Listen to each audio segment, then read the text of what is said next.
저희가 레위기를 읽고 묵상하는 가운데 여러분 어떤 생각이 드셨나 모르겠습니다. 특히 성경 통독을 하시는 분들이 가장 큰 위기를 경험하는 장이 바로 이 레위기입니다. 이유는 제사의 방법과 내용이 구체적으로 묘사되는데도 그렇지만 어떻게 보면 이 제사에 대한 어떤 이 방법, 오늘도 읽은 본문 보시면 아시겠지만 이런 제사가 우리의 실제와는 너무나도 먼 개념이기 때문입니다. 오늘날 이렇게 하나님께 제사를 드리지 않으니까 정말 우리하고 익숙하지 않은 내용들이라는 거죠. 오늘 읽은 말씀만 해도 솔직히 새벽에 묵상하기에 잔혹한 표현들이 많이 나옵니다. 피를 쏟는다든지 여기 내장과 장기에 대하여 어떻게 해야 한다라는 말을 보면 특히 이것을 우리가 이미지화하면 이 잔혹한 어떤 형상이 그려집니다. 그렇기 때문에 레위기가 읽기가 참 어렵다라는 이야기를 하죠. 그러기에 우리는 레위기를 읽을 때 반드시 가져야 할 전제가 있습니다.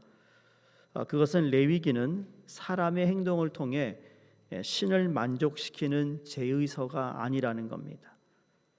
오히려 반대입니다. 하나님이 찾으시는 사람이 어떠한지를 보여주는 말씀입니다. 오늘 보면 하나님 앞에, 휘막 앞에 이렇게 이야기하고 있는 그 말씀이 그 내용이에요.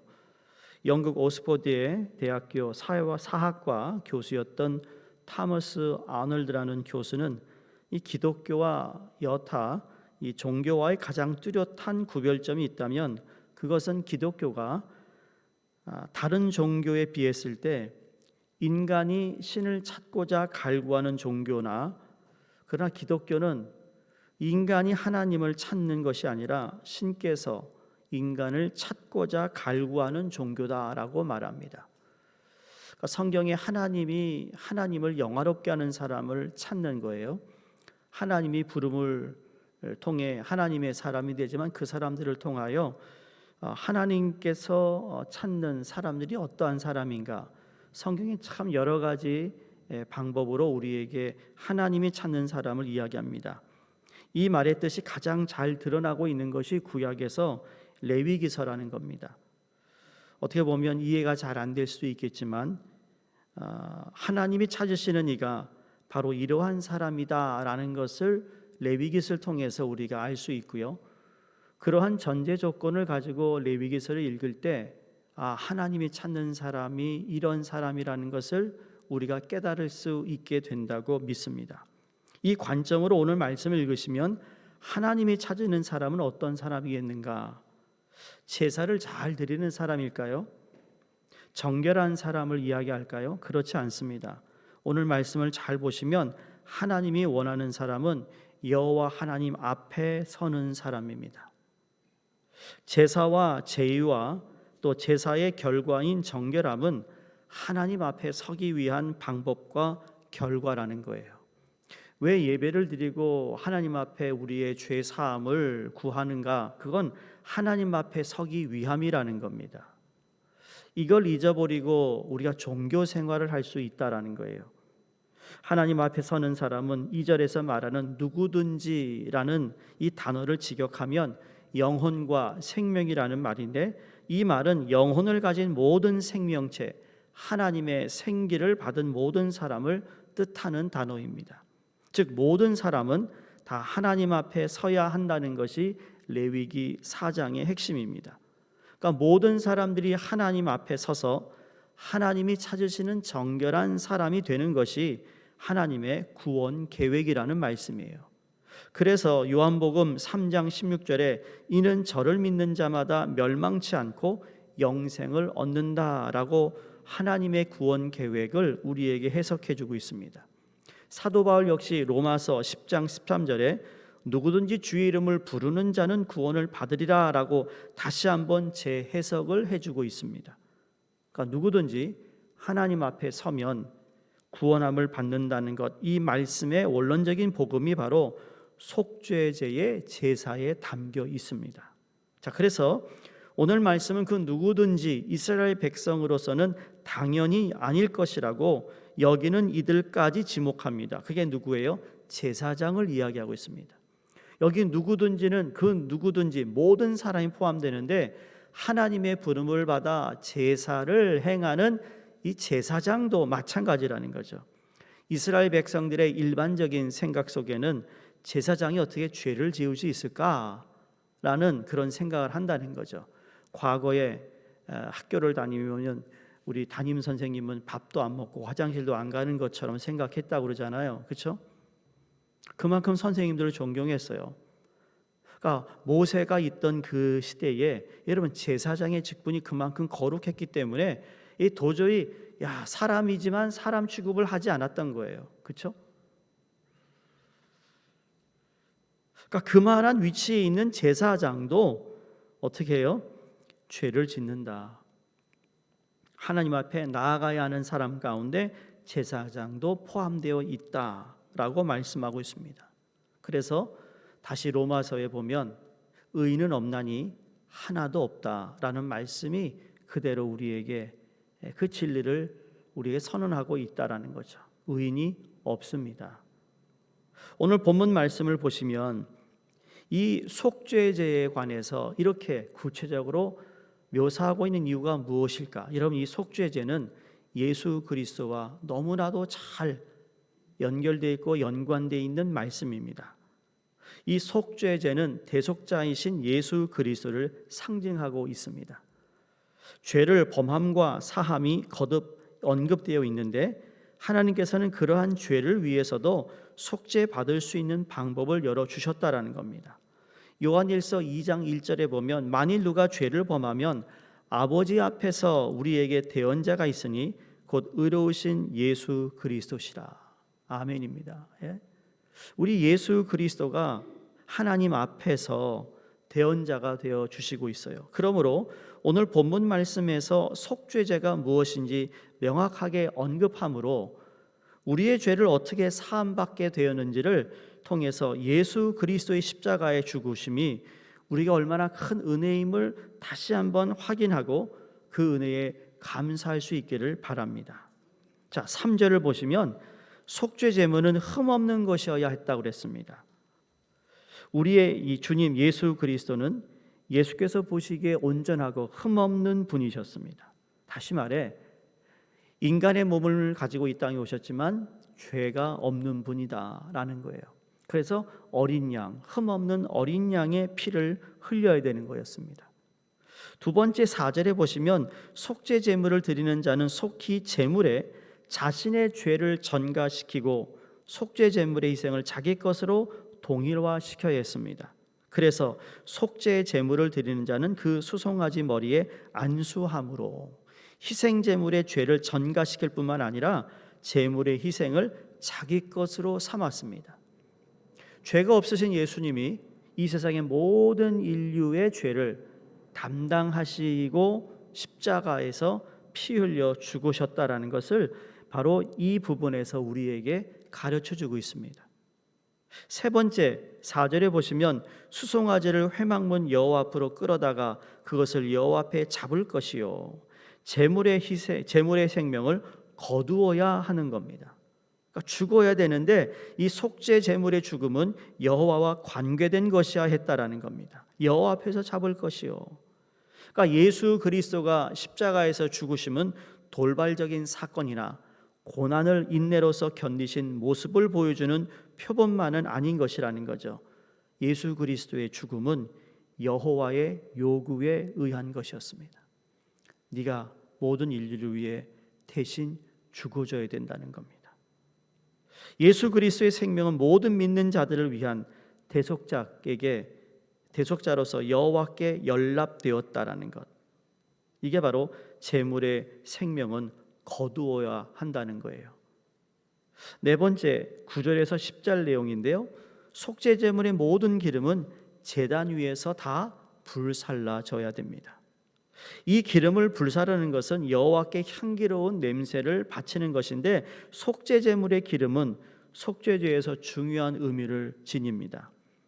제단 위에서 불살라진 기름은 예수 그리스도께서 십자가 제단 위에 흠없는 자기 자신을 바친 것과 같은 존귀함을 상징하고 있습니다.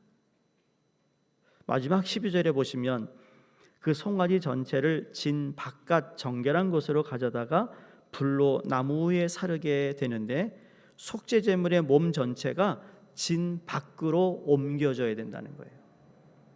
이 말은 무슨 말인가 하면 우리 인간의 지혜로운 왜 속죄 제물이 이와 같이 이 진영 바깥에서 불살라지는 이해할 수 없습니다. 근데 여기서 불살라진 속죄 제물은 우리 인간을 위하여 능력을 받으신 예수 그리스도를 상징하는데 성문 밖에서 예수님이 고통받으셨어요.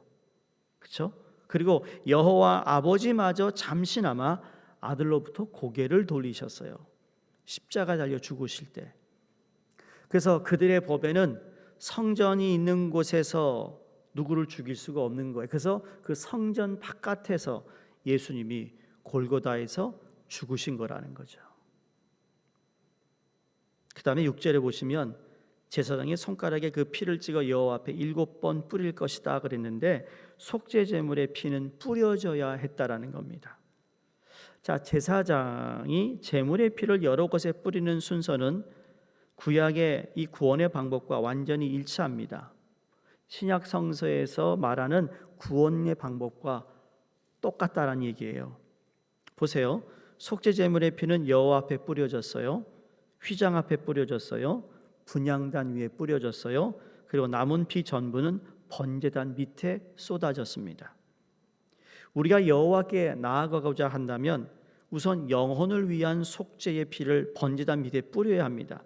이 번제단 밑에 뿌려진 피는 갈보리 십자가 위에서 자신의 영혼을 죽음으로 쏟아 버리신 예수 그리스도를 상징하고 있습니다. 그래서 번제단 밑에 뿌려진 피는 우리의 죄가 대속되어지는 것을 상징합니다. 분향단 위에 뿌려진 피는 예수 그리스도의 중재를 받게 되는 것을 상징합니다. 휘장 앞에 뿌려진 피는 우리가 여호와께 이제 접근할 수 있는 상징을 이야기합니다. 여러분, 휘장이 예수님이 십자가에 달려 돌아가실 때 찢어졌어요. 그 휘장 안에는 지성소예요. 성소 가운데 가장 거룩한 곳, 언약궤가 있는 곳, 하나님이 임재하시는데 대제사장이 1년에 한 번만 들어가는 것. 그런데 그 휘장이 찢어짐으로 말미암아 휘장 앞에 뿌려진 피, 예수의 피로 말미암아 우리는 언제든지 그 거룩한 하나님 임재 속에 갈 수 있게 되었다. 얼마나 감사한 일인지 모릅니다. 우리가 하나님께 이렇게 기도요. 여러분, 옛날에는 혼자 와서 기도 못하게 했어요. 중재자가 있어야 그 기도를 받아 하나님께 올렸어요. 근데 예수님이 십자가 달려 죽으심으로 이 모든 것들을 다 완성시키세요. 예수 그리스도를 믿는 모든 사람이 예수 이름으로 기도하는 모든 기도를 하나님이 들으신다는 거죠. 그러므로 여호와 앞에서 7번 뿌려진 피는 여호와 안에서 우리가 올바른 위치를 차지하고 확고하게 서 있음을 강조합니다. 다시 말해 여호와 앞에 서 있는 것, 여호와 앞에 서 있는 사람을 하나님께서 찾으신다는 거죠. 그러므로 히브리서 10장 19절에 23절에 보면 여기서 강조하는 말씀이 여호와께 나아가자라고 선언합니다. 사랑하는 성도님들, 여호와께 나아가셔야 합니다. 오늘 예배 시간을 통해서 나아가지만 내 기도하는 가운데도 여호와께 나아가는 것이고, 하나님 말씀을 읽고 묵상할 때도 여호와 앞에 나아가는 것이고, 여호와께 나아갈 수 있는 길을 열어주신 우리 예수 그리스도를 감사하며 기쁨과 찬양과 영광을 돌려야 될 줄로 믿습니다. 마지막으로 속죄 제물을 여호와께 바친 결과가 무엇이었느냐라는 겁니다. 읽지 않았습니다만 레위기서 4장 26절을 한번 펴보시겠어요? 비슷한 내용의 말씀입니다만 26절에 그 모든 기름은 화목제 제물의 기름같이 제단 위에서 불사를 지니 이같이 제사장이 그 범한 죄에 대하여 그를 위하여 속죄한즉 그가 사함을 얻으리라. 속죄 제물이 여호와께 연락되면 죄 사함을 얻게 되었다라는 거예요. 우리가 다 아는 내용인데 여러분, 이걸 예수 그리스도가 십자가에서 죽지 않았을 때, 만약에 죽지 않으셨으면 오늘도 하나님께 나아가는 우리의 속죄 제의 제물을 통해 우리가 죄 사함을 받아야 된다는 생각을 해보세요. 예배당에 왔는데 이 성전에서 여러분 이 피를 뿌리는 이러한 종교 의식을 해야만 내가 죄 사함을 받는다면 이게 얼마나 끔찍한 일이겠어요? 로마서에서 바울은 로마서 4장 7절 8절에 이렇게 얘기합니다. 그 불법을 사하심을 받고 그 죄를 가리움을 받는 자는 복이 있고 주께서 그 죄를 인정치 아니할 사람은 복이 있도다. 그러니까 우리의 죄 사함은 피의 대가를 치르고 얻어진 것입니다. 그래서 예수 그리스도의 보혈을 의지하는 것이고 예수 그리스도의 보혈로 정결케 되는 여러분 이 아름다운 우리의 허락하신 이 은혜가 너무나도 크다라는 것을 이 레위기의 제사 방법을 통해서 더더욱 철저히 우리가 알게 된다는 것이죠. 사랑하는 성도님들, 제사의 수많은 조건들, 의식들, 그건 너무나 중요한 것이 사실입니다. 하지만 그것이 전부가 아닙니다. 그것들이 중요한 이유는 구약의 시대는 그것을 통해 하나님 앞에 나아갈 수 있었고 하나님 앞에 설 수 있었기 때문입니다. 그리고 하나님 앞에 설 때 우리는 하나님이 그렇게 찾으시는 그 한 사람이 될 수 있다라는 사실 앞에 감사해야 된다는 겁니다. 그래서 오늘 하루를 살아가실 때도 하나님 앞에 서 있습니다라는 코람데오의 삶을 사시기를 바랍니다. 주님, 내가 주님 앞에 나왔습니다라는 이 고백이 삶에 그대로 그려지기를 바랍니다.